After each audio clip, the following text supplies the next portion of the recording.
But yeah, like I was saying, the highest building is equal to or the same as the highest value. And I think even Joseph Campbell talks about this. And maybe I'm kind of unconsciously picking up what he was saying from what I was saying about the churches. I think maybe he talked about it in one of his books on symbolism. But the idea of the church is fundamentally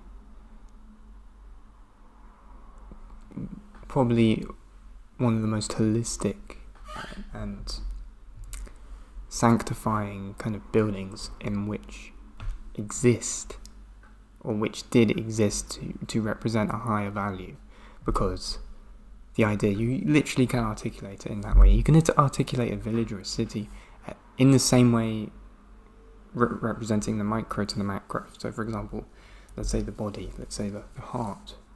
The church is the heart, and then the sounds in which it perpetuates every hour is same as how the heart pumps blood around the body. It pumps the vitality and it pumps the DNA around the body so that the society lives and doesn't fall into decay. And now, when today we don't really have a replacement for the church, which is a problem, and this is kind of what I'm trying to address with this video, is that how do we tackle these issues? There needs to be something that represents the church in that way. And it doesn't have to be something religious, you could say. It could instead be something that is a direct relation to the transcendent. But of course, if we notice these things, this is my job. My job is to talk about these things so people can try and understand them and maybe think for themselves about how these things can be tackled. But obviously, there is nothing now that relates to that same symbolic structure. Obviously there is churches that you can go, but they don't represent the now, or the modern culture, or the modern people, or the modern person, or anything like this. There's something I always have found very fascinating, is how these things mirror the micro and the macro. And that's how you know it's transcendent, is that if it mirrors the microcosm and the macrocosm, and there's a mirroring of that, it means that it is related to the transcendent, because it mirrors the fundamental structure of everything.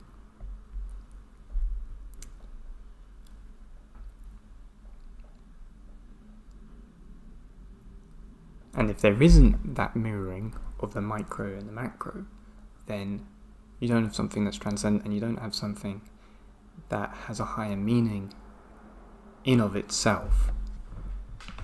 It doesn't have a higher meaning. This is how we relate to things. We only relate to things on a high level because it mirrors our own situation with something that is much bigger than ourselves. That's how we relate. Or when people relate with each other, we relate because our personal life relates to their personal life, because it's a relationship, it's a relation dynamic. You're relating back and forth, like an eternal kind of infinite process of understanding each other and how that relates to me and how I feel about that and how you feel about that, and the developments of relationship in which can come from that.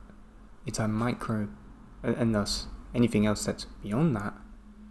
And this is very important for architecture, is that our micro a personal world has to be mirrored on a macro level, on a bigger scale, on a bigger level, for it to be respected, understood, and seen in a way that is with awe and with beauty and with fascination. Otherwise, there is no relation to anything that's higher. Or it has to relate to our struggles of gaining towards and going towards that transcendent situation, which is an example of the morality situation. What does it mean to be a good person? What does it mean to go on and beyond morality? But again, in a Nietzschean sense, morality being that of the master. And if the narcissist is always the master, inevitably because he gains himself to the top, then he himself as a self-existing entity is the master and is the highest value to himself, and thus he only cares for himself. Therefore he only will want to sanctify himself and his persona. And disregard other things. And by disregarding other things, you end up in a world where there is a split in consciousness, because the one who is in control is also wanting to only be in control of others. And by being the person who tries to be in control of others, destroys the idea of unity, wisdom, love, and harmony. Because nothing is then built to represent something in which harmony is incited for the people. And thus everything we deal with, everything in our modern culture, perpetuates something in which does not go towards harmony. Everything is against everything.